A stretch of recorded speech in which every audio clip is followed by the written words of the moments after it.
Hello बच्चों, हम लोगों ने गॉस लॉ में एप्लीकेशन में अभी तक इनफाइनाइट वायर का कर रखा है और उसके बाद हमने इनफाइनाइट प्लेन शीट का किया था। उसमें फिर हम लोगों ने फर्दर डिस्कशन किया था कंडक्टिंग प्लेट होगी तो क्या होगा। ठीक है, अब हम आ रहे हैं स्फेरिकल चार्ज डिस्ट्रीब्यूशन पर। स्फेरिकल चार्ज डिस्ट्रीब्यूशन दो तरह से होते हैं, एक स्फेरिकल सरफेस चार्ज डिस्ट्रीब्यूशन और दूसरा स्फेरिकल वॉल्यूम चार्ज डिस्ट्रीब्यूशन। तो पहला केस हम लोग कर रहे हैं ऑन दिस सरफेस। ठीक है, अब चार्ज स्फीयर के सरफेस पर कब कब रह सकता है, उसमें क्या क्या केस बन सकते हैं जिसके लिए हमारी ये थ्योरी वैलिड होगी। वो है पहला तो इंसुलेटिंग स्फीयर। इंसुलेटिंग मतलब जैसे सपोज कोई प्लास्टिक का स्फीयर स्फेरिकल बॉल है, ठीक है, उसके ऊपर हमने यूनिफॉर्मली चार्ज को डिपॉजिट कर दिया। कैसे डिपॉजिट किया? सपोज हमने ग्लू से चिपका दिया। ठीक है, तो इस तरह का यूनिफॉर्म चार्ज डिस्ट्रीब्यूशन पहला हो गया। ठीक है, इस केस में अगर हमने उसको अरेंज किया हुआ है, उसको चार्ज को फिक्स किया हुआ है, तो फिर इसके नियर अबाउट में कोई एक्सटर्नल चार्ज भी आ जाए तो ये डिस्टर्ब नहीं होगा, ये एज इट इज मेंटेन रहेगा। ठीक है, तो हम जो अभी पढ़ेंगे उसमें यूनिफॉर्म चार्ज डिस्ट्रीब्यूशन होना जरूरी है। ठीक है, दूसरा हम लोग अगर सपोज एक कंडक्टिंग हमारी मेटेलिक बॉल है, ठीक है, वो अंदर से सॉलिड भी हो सकती है और अंदर से हॉलो भी हो सकती है। ठीक है, और अंदर से हॉलो में वो कंप्लीट हॉलो भी हो सकते हैं और उसमें ऐसा भी हो सकता है कि कोई भी आर्बिट्री शेप की अंदर कैविटी हो। ठीक है, इन सभी केसेस में अगर उसका आउटर सरफेस स्फेरिकल है और उसको हमने एक्सटर्नल चार्ज दिया है तो वो भी उसके सरफेस पे रिजाइड करेगा। ठीक है, इस चीज का हम डिटेल बाद में पढ़ेंगे प्रॉपर्टीज ऑफ कंडक्टर में। ठीक है, वहां पे कंडीशंस हम लोग डिटेल में डिस्कस करेंगे कि कब कब यूनिफॉर्म रहता है। ठीक है, बट अभी तुम ये मान लो कि अगर आउटसाइड में इस स्फेरिकल बॉल को हमने चार्ज दिया है और उसके आउटसाइड में कोई भी उसके नियर अबाउट में कोई एक्सटर्नल चार्ज नहीं है, ठीक है, प्लस उसके अंदर जो उसकी कैविटी है या अंदर जो हॉलो पार्ट है वहां पर भी कोई हमने चार्ज नहीं रखा है, तो ये जो चार्ज डिस्ट्रीब्यूशन होगा ये यूनिफॉर्म होगा ओवर द होल सरफेस। ठीक है, तो अब हमें किस चीज से मतलब है? हमें मतलब है जो आउटर मोस्ट सरफेस पर चार्ज है वो यूनिफॉर्म होना चाहिए। अब वो चाहे इंसुलेटिंग स्फीयर हो या कंडक्टिंग स्फीयर हो, कंडक्टिंग में अंदर हॉलो हो, अंदर कैविटी हो, अंदर सॉलिड हो, ठीक है, कुछ भी हो, बट यूनिफॉर्म हमें सरफेस चार्ज डेंसिटी अगर मिल रही है तो जो हम करने जा रहे हैं वो वैलिड रहेगा। ठीक है, और अच्छा अभी साथ के साथ हम दूसरा भी चार्ज डिस्कशन कर लेते हैं। दूसरा हम लोग इसके बाद क्या करेंगे? Solid spherical charge distribution. तो सॉलिड में क्या होगा? वहां सॉलिड का मतलब ये नहीं है कि जो अंदर जो हमारा बॉल है, कंडक्टर है, वो अंदर पूरे में सॉलिड मेटल प्रेजेंट हो। ठीक है, अंदर मेटल प्रेजेंट होगी तो इनफैक्ट वहां पे चार्ज नहीं रह सकता है। तो हम जब सॉलिड स्फीयर में वॉल्यूम चार्ज डिस्ट्रीब्यूशन की बात करेंगे तो वो कैसा होगा? वो कंडक्टिंग नहीं होगा, वो नॉन कंडक्टर या इंसुलेटर होगा और उसमें हमने चार्ज को अंदर हर जगह पर उसको क्या किया होगा? फिक्स किया होगा। ठीक है, ग्लू किया होगा। ये कह लो कि हमने चार्ज हमने अरेंज किया। ये हाइपोथेटिकली हम इमेजिन करते हैं कि थॉट एक्सपेरिमेंट होता है कि हमने चार्ज के एक स्फेरिकल वॉल्यूम में चार्ज को पूरे वॉल्यूम में यूनिफॉर्मली डिस्ट्रीब्यूट कर दिया है। ठीक है, तो ये हमारा सेकंड केस होगा। ये अभी नहीं कर रहे हैं हम, अभी केवल सरफेस चार्ज वाला डिराइव कर रहे हैं। तो देखो सरफेस चार्ज में हम लोगों का कैसे डिराइव होता है। सबसे पहले हमने ये सरफेस चार्ज डिस्ट्रीब्यूशन दिखाया है, मैंने बाय डिफॉल्ट पॉजिटिव चार्ज लिया है, बट जो हम डिराइव कर रहे हैं वो निगेटिव चार्ज के लिए भी इक्वली ट्रू होगा। ठीक है, केवल इलेक्ट्रिक फील्ड की डायरेक्शन अपोजिट हो जाएगी। तो this is the sphere where on the surface the charge is given. कितना चार्ज गिवन है? हम अपने से अज्यूम कर ले रहे हैं कैपिटल क्यू चार्ज गिवन है। ठीक है, इस पर कैपिटल क्यू चार्ज गिवन है। अच्छा, कैपिटल क्यू चार्ज इस स्फेरिकल सरफेस पर यूनिफॉर्मली डिस्ट्रीब्यूटेड है और अंदर वाला जो हमारा स्फीयर है, जो गिवन स्फीयर है, उसकी रेडियस हमने कैपिटल आर ले लिया है। हमेशा कैपिटल आर सिंबल कांस्टेंट चीज के लिए यूज करते हैं, ये बाय कन्वेंशन करते हैं। ठीक है, कि हमारा अगर कोई गिवन स्फीयर है तो उसकी रेडियस तो चेंज हो नहीं जाएगी उस क्वेश्चन में, तो कैपिटल आर सिंबल उसके लिए दे दिया। अच्छा, अब हमें एक पॉइंट है आउटसाइड द स्फीयर। ठीक है, पहला हम फील्ड क्या फाइंड कर रहे हैं? At point P which is at a distance small r greater than capital are.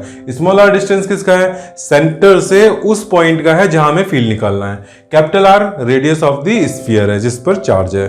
ठीक है, तो अगर स्मॉल आर ग्रेटर हो गया यानी पॉइंट कहां हो गया? आउटसाइड द स्फीयर हो गया। तो मैंने डायग्राम में देखो बनाया है, यहां पर ये पॉइंट है जहां हमें फील्ड निकालना है। ठीक है, हम गॉसियन सरफेस कैसे बनाते हैं? गॉसियन सरफेस मैंने हम पहले डिस्कस किया है कि जहां पे सिमेट्री मिलती है। यहां कैसी सिमेट्री मिलेगी? स्फेरिकल सिमेट्री मिलेगी। ठीक है, तो स्फेरिकल सिमेट्री में हमने स्फेरिकल गशियन सरफेस बना दिया। कितनी रेडियस का लेके बनाया, तो वो ऐसे रेडियस लिया कि ये जो पॉइंट जहां हमें फाइंड करना है फील्ड, वो पॉइंट से गशियन सरफेस पास होते हो।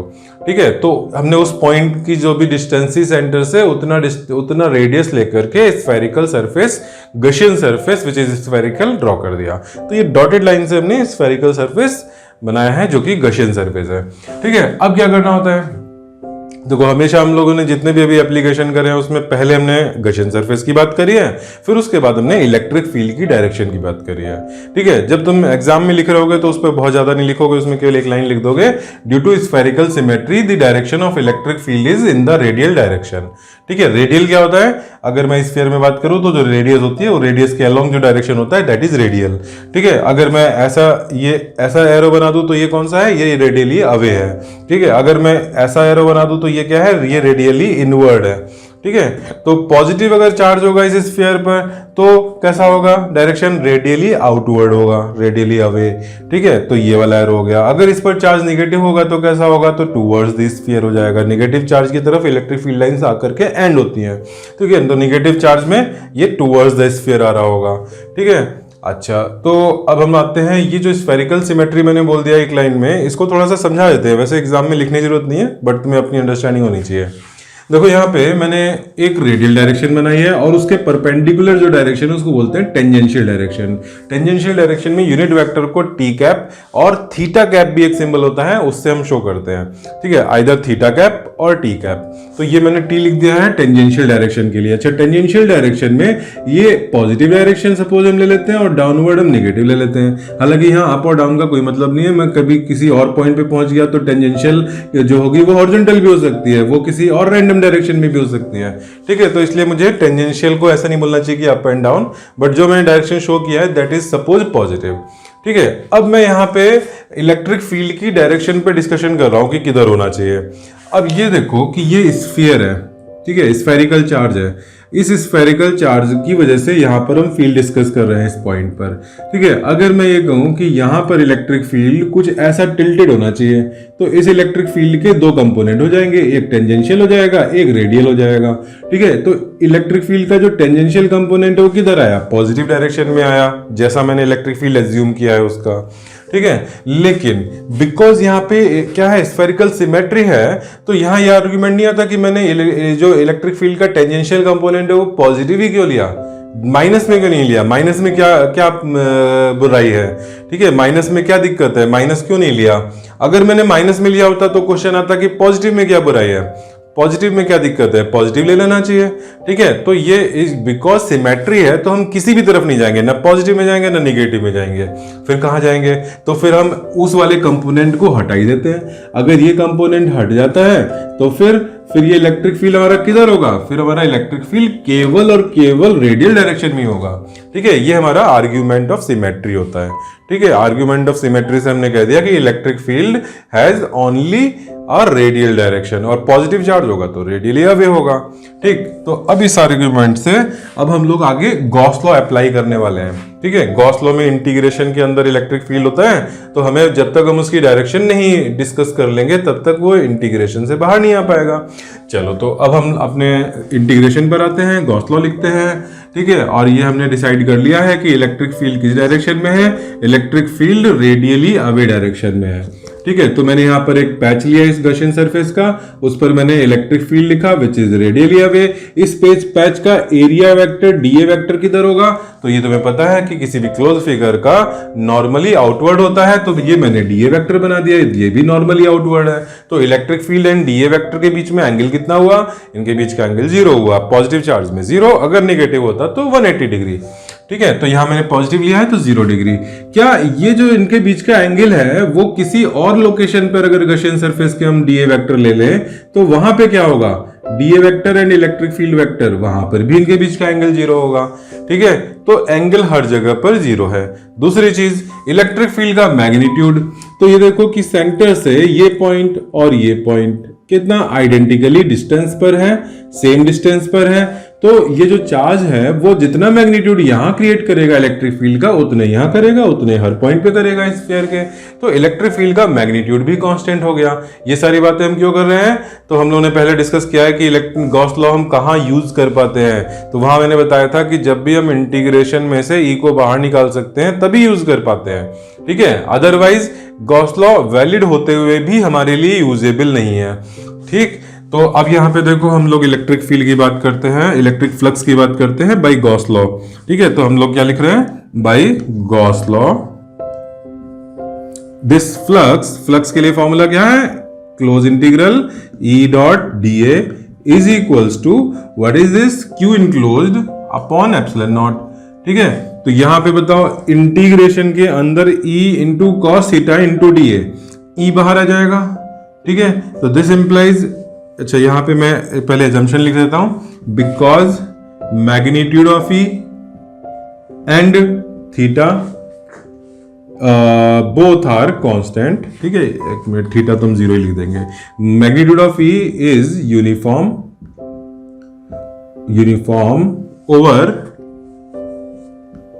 ओवर होल गॉसियन सरफेस, ठीक है। क्यों है?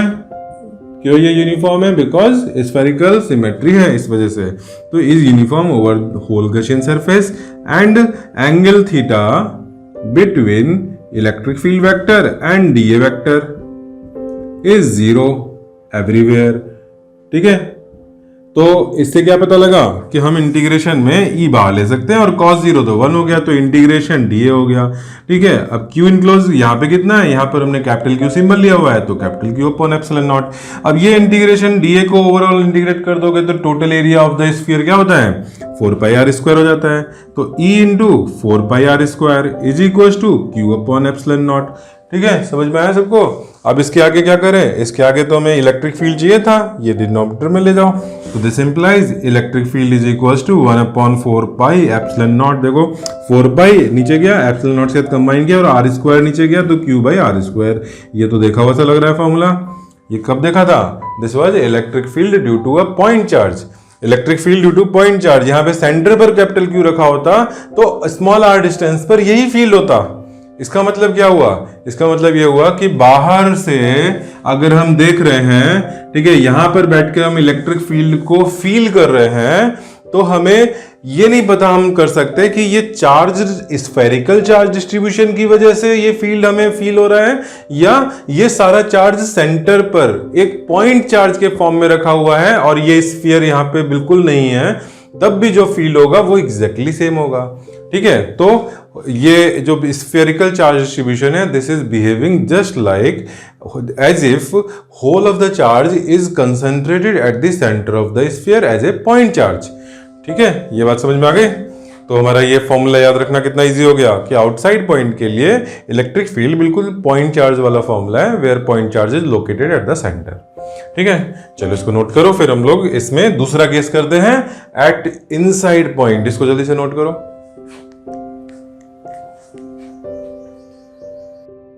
हाँ, तो हमारा अगला पार्ट, इसमें हम अभी उसी हॉलो स्फेरिकल शेल में हैं, सरफेस चार्ज यूनिफॉर्म डिस्ट्रीब्यूशन है और हमें निकालना है electric field inside the sphere. हमने एक पॉइंट ले लिया इनसाइड, ठीक है। इस पॉइंट पर मुझे इलेक्ट्रिक फील्ड चाहिए, दिस इज दी हमारा स्फेरिकल चार्ज डिस्ट्रीब्यूशन। अब यहाँ पर मैं फील्ड चाहिए, तो जहाँ पर फील्ड चाहिए होता है वहीं से गॉसियन सरफेस पास करना चाहिए और गॉसियन सरफेस सिमेट्री होना चाहिए। तो यहाँ पे स्फेरिकल सिमेट्री है, तो हमने स्फेरिकल सरफेस बना दिया, ठीक है। अच्छा, इस पॉइंट पर फील्ड कैसा होगा? इस पॉइंट पर फील्ड की डायरेक्शन कैसी होगी? तो पहली चीज तो स्फेरिकल सिमेट्री है, तो रेडियल डायरेक्शन होगी, लेकिन रेडियली इनवर्ड होगा कि आउटवर्ड होगा? इस पॉइंट पर ये जो पार्ट है ये इस तरह किधर रिपेल करेगा, इधर। अगर यहाँ पॉजिटिव टेस्ट चार्ज रखा है तो ये जो इसके पास में चार्ज है वो सारा चार्ज इसको क्या कर रहा होगा? रिपेल करके इधर फोर्स लगा रहा होगा, और इधर का जो चार्ज है वो इस पर इधर लगा रहा होगा, ठीक है। तो हमें नहीं पता कि कौन सा स्ट्रांग है, कौन सा वीक है, कौन सा इसको किस तरफ ले जाएगा, ठीक है। तो मुझे नहीं पता, लेकिन ये पता है कि स्फेरिकल सिमेट्री है तो रेडियल है, ठीक है। रेडियली इनवर्ड है कि आउटवर्ड है नहीं पता। चलो देखते हैं, कुछ एज्यूम कर लेते हैं, बाद में देखते हैं क्या आता है। पहले हम एज्यूम कर लेते हैं कि रेडियली आउटवर्ड है, ठीक है। तो रेडियली आउटवर्ड में फिर तुम इसके बाद क्या करोगे? इलेक्ट्रिक फील्ड यहाँ पर देखो हमने इलेक्ट्रिक फ्लक्स निकाला। कैसे निकाला? तो जैसे प्रोसेस अभी पहले किया था, तो इंटीग्रल ई डॉट डी ए Q enclose upon epsilon naught. अब यहाँ पे क्यू इनक्लोज कितना है? हमारी अंदर तो कहीं कोई चार्ज है नहीं, चार्ज तो सारा बाहर था स्फीयर पर, तो क्यू इनक्लोज हो गया 0। अब क्यू इनक्लोज 0 हो गया और ई को हमने बाहर निकाल रखा है, और डी ए का इंटीग्रेशन करके क्या हो गया 4πr² आ गया। Now what is the value of E? E हो गया 0। ठीक है, तो अब हमें उसकी जरूरत भी नहीं कि हमारा इलेक्ट्रिक फील्ड अंदर है कि बाहर 0 है फील्ड, 0 की फील्ड की कोई डायरेक्शन की जरूरत ही नहीं है। ठीक है, तो ये हमारा electric field inside the spherical discharge distribution. कैसा charge distribution? Uniform spherical surface charge distribution की वजह से अंदर इलेक्ट्रिक फील्ड आ गया 0। ठीक है, तो आउटसाइड में कैसा था? आउटसाइड में ये था पॉइंट चार्ज वाला, और अंदर कैसा है? अंदर है ये 0 फील्ड। तो इसका अगर ग्राफ बनाने को आए, सपोज मैंने एक ग्राफ बनाया यहाँ पर, जस्ट ए मिनट, ये मैंने एक्सिस बना रहा हूँ और ये मैं ग्राफ की एक्स एक्सिस बना रहा हूँ। ऐसा मैंने क्यों बनाया? मैं ऊपर जो स्फीयर है ना उससे मैच करता हुआ ग्राफ बना रहा हूँ। This is radius capital R, यहाँ स्मॉल आर हमने प्लॉट किया। स्मॉल आर डिस्टेंस जैसे से बढ़ रहा है वैसे वैसे हमारा ग्राफ कैसा होगा? तो इनसाइड में हमारा फील्ड कैसा है? 0 है। ये मैं इधर कौन ले रहा हूँ? इलेक्ट्रिक फील्ड ले रहा हूँ वाई एक्सिस पर, तो इनसाइड में 0 है तो ग्राफ ऐसा। ठीक है, फिर उसके बाद क्या हुआ? एट द सरफेस क्या हुआ? एट द सरफेस तुम्हारा आउटसाइड वाला जो इलेक्ट्रिक फील्ड था Q upon 4πε0 small r square, तो एट द सरफेस आओगे तो स्मॉल r को कैपिटल R रख देंगे, तो कैपिटल R रख देते हैं यहाँ पर। तो ये वैल्यू क्या हो गई एट द सरफेस? E हो गया Q upon 4πε0 capital R square. ठीक है, स्मॉल r की जगह पे हमने कैपिटल R रख दिया तो एट द सरफेस मिल गया। ठीक है, इलेक्ट्रिक फील्ड ये कहाँ था? ये आउटसाइड था। ठीक है, आउटसाइड जिसको हम small r greater than capital R कह रहे हैं। और एट द सरफेस क्या होगा? एट द सरफेस में तुम पुट कर दोगे small r equal to capital R, तो इलेक्ट्रिक फील्ड क्या आ गया? Q अपॉन स्मॉल r की जगह पे कैपिटल R रख दिया स्क्वायर। तो ये वैल्यू मैंने यहाँ पर प्लॉट करी, कहाँ? कैपिटल R पर ये हाइट प्लॉट करी। उसके आगे जब दूर जा रहे हो तो ये आउटसाइड पहुंच गए, तो इलेक्ट्रिक फील्ड क्या होगा? अगर स्मॉल r बढ़ेगा तो रिड्यूस होगा। ठीक है, तो इलेक्ट्रिक फील्ड इस वैल्यू से आगे चल के रिड्यूस हो रहा है, और रिड्यूस हो रहा है तो कैसे फंक्शन है? 1/r² का फंक्शन है, तो कैसा होता है? ऐसा होता है। कब ये एक्स एक्सिस को टच करेगा? कहीं नहीं करेगा। क्यों? क्योंकि ये 0 की वैल्यू इनफाइनाइट पे अटेन करेगा, तो it will move closer and closer towards the x axis but never intersect it. ठीक है, तो ये हमारा ग्राफ हो गया electric field versus distance in a uniform charge. कैसा चार्ज? Surface charge. ठीक है, चलो इसको नोट करो, फिर हम आते हैं कैसे वॉल्यूम चार्ज डिस्ट्रीब्यूशन पर। ठीक है, जस्ट नोट इट डाउन। तो अब हम क्या कर रहे हैं? Uniform volume is charge density. ठीक है, कैसी? स्फेरिकल वॉल्यूम चार्ज डेंसिटी है, उसमें हमें निकालना है what is the field inside and outside the sphere. ठीक है, सबसे पहले आउटसाइड पॉइंट के लिए लेते हैं। आउटसाइड पॉइंट के लिए वही फॉर्मेलिटी। क्या फॉर्मेलिटी? सबसे पहले कि let us assume a Gaussian surface. कैसा Gaussian surface? Spherical charge distribution है तो ऐसा ले लिया। ठीक है, आउटसाइड यहाँ पे इलेक्ट्रिक फील्ड की डायरेक्शन कैसी होगी? पहले गॉसियन सरफेस चूज किया, फिर हमने डायरेक्शन की बात करी। डायरेक्शन किधर होगा? तो because of spherical this symmetry electric field will be radially. Positive है तो रेडियली आउटवर्ड, नेगेटिव होता है तो रेडियली इनवर्ड। ठीक है, तो ये मेरी गॉसियन सरफेस है। गॉसियन सरफेस पर मैंने इलेक्ट्रिक फील्ड लिया एक छोटे से पैच पर। इस पैच का छोटा सा जो लिया है उसका एरिया कैसा होगा? डीए, ये भी रेडियली आउटवर्ड होगा, तो यहाँ पर एंगल क्या हो जाएगा? थीटा 0 हो जाएगा। तो ये हमने जो अभी हमने surface spherical surface charge distribution किया था उसमें जैसे हमने आउटसाइड पॉइंट के लिए किया था, बिल्कुल वैसी ही एनालिसिस यहाँ पर है। देखो बाकी लैंग्वेज तुम वहां से कोट कर लेना। ठीक है, अब मैं सीधे मेन पॉइंट पर आ रहा हूँ। हमने गॉस लॉ अप्लाई किया। ठीक है, गॉस लॉ क्या कहेगा? गॉस लॉ कहेगा कि integration E dot d A is equal to Q enclosed upon epsilon naught. ठीक है, ई इनक्लोज्ड क्या हमने देखा कि because of symmetry E is uniform. ठीक है, because of spherical symmetry magnitude of E is constant. ठीक है, एंड थीटा इज 0 डिग्री। ठीक है, तो हमारा इंटीग्रेशन से ई बाहर आ गया। ठीक है, cos थीटा 1 हो गया और इंटीग्रेशन हमने ओवर क्लोज सरफेस dA कर दिया इंटीग्रेट। ठीक है, तो ये कितना हो जाएगा, अच्छा यहाँ वेक्टर हट गया क्योंकि हमने ई डॉट को ई इंटू कॉस थीटा लिख दिया, तो अब ये मैग्नीट्यूड है। ठीक है, इलेक्ट्रिक फील्ड बाहर आ गया, integration dA and this is equal to Q enclose. तो हम सपोज यहाँ एज्यूम कर लेते हैं कि इसमें टोटल चार्ज कैपिटल क्यू है। ठीक है, तो पूरा चार्ज इनक्लोज है capital Q upon epsilon naught. ठीक है, ये क्या हो जाएगा, ये हमारी सरफेस स्मॉल आर डिस्टेंस पर है, सरफेस की जो रेडियस है वो स्मॉल आर है, तो यहाँ पर सरफेस का एरिया किसका, स्फीयर का नहीं, गशियन सरफेस का एरिया, क्योंकि हम गशियन सरफेस पे इंटीग्रेट कर रहे हैं, तो E into 4πr² is equal to Q upon epsilon naught. और यहाँ से इलेक्ट्रिक फील्ड निकालोगे, क्या हो गया, 4π एप्सिलॉन नॉट नीचे r² तुम्हारा r कौन सा स्मॉल आर है, तो स्मॉल r², ये इलेक्ट्रिक फील्ड हो गया, ये तो वही आ गया, ये तो पॉइंट चार्ज वाला ही आ गया। Electric field due to point charge जो हमने डिस्ट्रीब्यूट जो निकाला था, या electric field due to a spherical charge on surface निकाला था, वही चीज आ गई। यानी कि आउटसाइड पॉइंट के लिए ये फर्क नहीं पड़ता कि ये सारा चार्ज सेंटर पर है या यूनिफॉर्मली ऐसा वॉल्यूम चार्ज है या फिर ये सरफेस पर यूनिफॉर्मली डिस्ट्रीब्यूटेड है। ठीक है, अच्छा ये यूनिफॉर्म मुझे बोलना जरूरी है क्या, नॉन यूनिफॉर्म के लिए भी ये नहीं हो जाएगा क्या?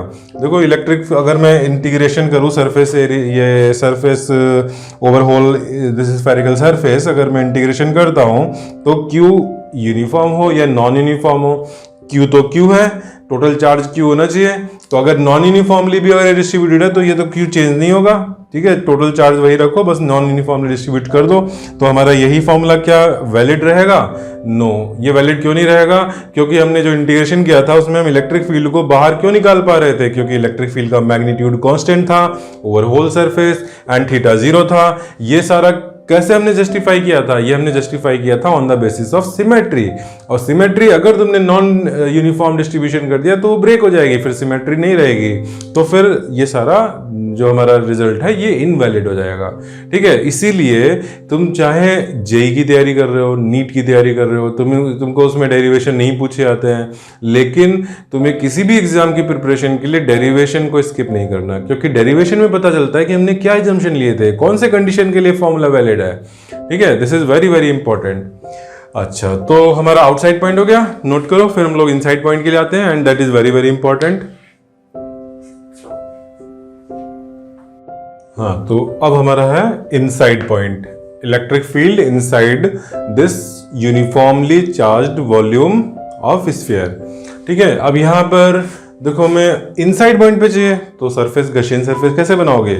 ये मेरा स्फीयर है जिसके अंदर पूरा चार्ज फील्ड है यूनिफॉर्मली, और उसके अंदर मैंने गशियन सरफेस बनाई है क्योंकि मुझे अंदर वाले पॉइंट पे फील्ड निकालना है, तो जहां पॉइंट है वहां से पास होना चाहिए गशियन सरफेस। ठीक है, तो अब फॉर्मल लैंग्वेज लिख लोगे। सबसे पहला point, let us choose a spherical Gaussian surface of radius small are. ठीक है, ये small R radius, small R किसके लिए सिंबल लेते हैं? पॉइंट का डिस्टेंस, जहां हमें फील्ड निकालना है उसका डिस्टेंस फ्रॉम द सेंटर। ठीक है, और ये पॉइंट क्योंकि अंदर भी हो सकता है बाहर भी हो सकता है, तो ये जनरल वेरिएबल है। ठीक है, स्मॉल आर हमारा सिंबल वेरिएबल के लिए, कैपिटल आर सिंबल कांस्टेंट के लिए। ठीक है, अच्छा, अब ये स्मॉल आर हमने जो लिया रेडियस का गशियन सरफेस, वहां पर मैं फिर वही एनालिसिस करता हूं। ठीक है, अच्छा तुम लोग लिख लो फॉर्मल लैंग्वेज में, पहला पॉइंट क्या लिखना है, गशियन सरफेस कैसा चूज किया, दूसरा पॉइंट क्या लिखना है, because of spherical symmetry electric field will be along the radial direction. ठीक है, ये सारी बातों का यूज करेंगे हम जब इंटीग्रेशन से इलेक्ट्रिक फील्ड को हम बाहर निकालेंगे। ठीक है, तो वो मैं भी यहाँ पे ड्रॉप कर रहा हूँ क्योंकि मैं 2-3 बार ऑलरेडी लिखवा चुका हूँ। तो अब आ जाओ, यहाँ पर गॉस लॉ लगा रहे हैं। ठीक है, हम डायरेक्ट गॉस लॉ वाले स्टेप पे जंप कर गए। ठीक है, Gauss law, according to Gauss law this E dot dA is equals to what? Q enclosed upon epsilon naught। अच्छा, यहां पर मैंने चार्ज अभी तुम्हें कितना बताया था, फुल स्फीयर पर चार्ज कैपिटल Q है। ठीक है, पूरे स्फीयर पर चार्ज कैपिटल क्यू है और रेडियस कैपिटल आर में वो डिस्ट्रीब्यूटेड है, तो तुम क्या ये बता सकते हो स्फेरिकल चार्ज डेंसिटी क्या होगी? स्फेरिकल चार्ज डेंसिटी होता है क्यू अपॉन वॉल्यूम। तो क्यू कितना? क्यू तो क्यू अपॉन वॉल्यूम कितना? 4/3 पाई और कौन सा आर? Capital R cube. ठीक है, पूरे कैपिटल आर रेडियस के स्फेरिकल वॉल्यूम में डिस्ट्रीब्यूटेड है, तो हमारा चार्ज डेंसिटी होगी कौन सी वाली चार्ज डेंसिटी है? ये स्फेरिकल चार्ज डेंसिटी। ठीक है, ये आ गई स्फेरिकल चार्ज डेंसिटी। अच्छा, इसकी मुझे क्या जरूरत है? देखो, इसकी जरूरत ऐसे है कि मुझे यहाँ क्यू इनक्लोज निकालना है। ठीक है, हाँ, मुझे क्यू निकालना है। ये कौन सा वाला enclose charge? Enclose by whom? Enclose by the Gaussian surface. This is the Gaussian surface, इसका इनक्लोज चार्ज, यानी कि मुझे केवल इस डॉटेड सरफेस के अंदर जो चार्ज है वो निकालना है। ठीक है, अच्छा, पूरा यूनिफॉर्मली चार्ज डिस्ट्रीब्यूशन है, यानी कि रो क्या रहा होगा? ये रो हर जगह पे सेम रहेगा। रो यहाँ पर जो है पर यूनिट वॉल्यूम चार्ज, वही पर यूनिट वॉल्यूम यहाँ पर है। तो मैं उस रो का यूज करके अपने स्मॉल आर रेडियस के वॉल्यूम में चार्ज इनक्लोज निकाल सकता हूँ। कैसे निकलेगा? तो क्यू इनक्लोज, देखो क्यू इनक्लोज क्या होगा? सर, ये तुम्हारा volume charge density into volume. Volume कितना लेना है? 4/3 पाई स्मॉल आर क्यूब लेना है, क्योंकि स्मॉल आर के स्फीयर के अंदर चाहिए। रो की वैल्यू डाल दो, Q upon 4/3 pi capital R cube into 4/3 pi small r cube. ठीक है, तो ये क्या हो गया? Q इनक्लोज्ड आ गया। Q enclose is equals to 4/3 pi cancel, Q small r cube upon capital R cube. ठीक है, ये हमारी इक्वेशन 1 हो गई। इस इक्वेशन 1 को हम यहाँ पर जहां जरूरत पड़ेगी पुट कर देंगे। अच्छा, ये देखो, तुम ऑब्जेक्टिव के पॉइंट ऑफ व्यू से जब तुम ऑब्जेक्टिव क्वेश्चन करोगे तो तुम्हारा क्या तुमको इतना लंबा कैलकुलेशन करना चाहिए? ठीक है, जब हम जेई की तैयारी करते हैं तो हमारा एक कॉमन सेंस बहुत फास्ट चलना चाहिए। कॉमन सेंस क्या कहता है? कॉमन सेंस ये कहता है कि जो हमारा चार्ज है वो अगर यूनिफॉर्म चार्ज डेंसिटी है तो रेडियस के क्यूब के प्रोपोर्शनल होगा, यानी कि वॉल्यूम के प्रोपोर्शनल होगा।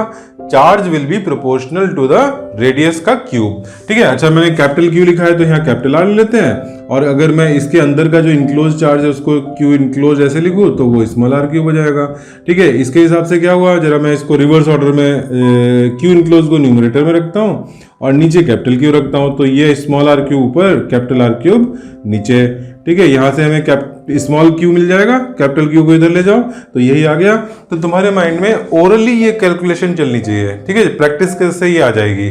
तो जब तुम्हें ऐसे में जरूरत है कि इस इनक्लोज के अंदर कितना चार्ज होगा, तो तुम बस माइंड में देखोगे कि चार्ज जो है वो वॉल्यूम के प्रोपोर्शनल है if rho is constant. Rho constant होना चाहिए, नहीं तो ये चीज वैलिड नहीं होगी। ठीक है, तो if rho is constant then charge is directly proportional to small are. तो स्मॉल क्यू जब तुम लिखने जा रहे हो तो तुम्हारे माइंड में डायरेक्ट चलेगा कि स्मॉल क्यू, क्योंकि स्मॉल क्यू थोड़े छोटे से वॉल्यूम का है, तो मैं जो गिवन चार्ज है उसको पहले तो उस चार्ज को उसके वॉल्यूम से डिवाइड कर दूं। ठीक है, और जो इस स्मॉल क्यू के लिए मुझे चाहिए उससे मल्टीप्लाई कर दूं। ठीक है, ये तुम डायरेक्ट सोच सकते हो, जब प्रैक्टिस करोगे तो ऐसा हो जाएगा। ये तो हो गया Q enclosed upon epsilon not, upon epsilon not. अच्छा, मैं एक काम और करता हूं, मैं अगर मान लो मुझे कैपिटल क्यू नहीं गिवन है, इसमें रो गिवन है, तो मैं ऑल्टरनेटली इसको रो के टर्म्स में भी लिख देता हूं, और क्यू इनक्लोज्ड रो के टर्म्स में रो 4/3 पाई आर क्यूब और अपॉन ये वाला एप्सिलॉन नॉट।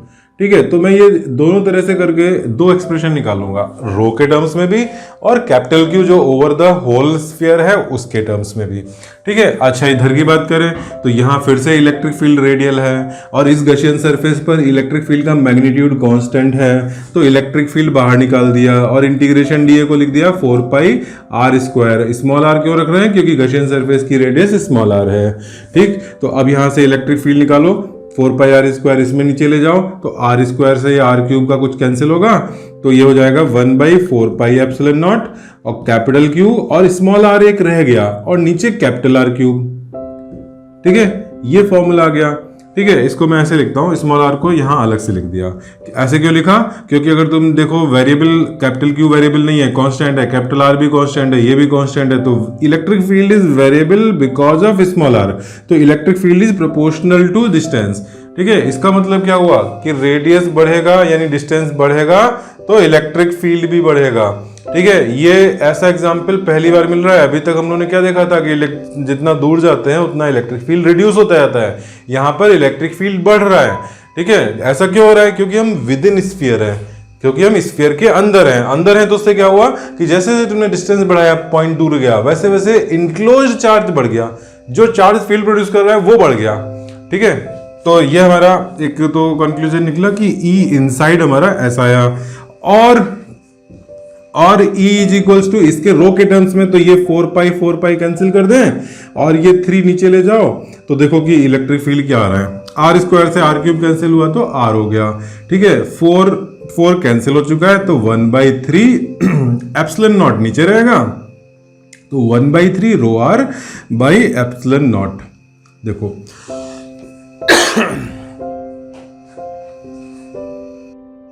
तो यहां पर भी क्या हुआ कि इलेक्ट्रिक फील्ड हमारा स्मॉल आर के प्रोपोर्शनल आ गया।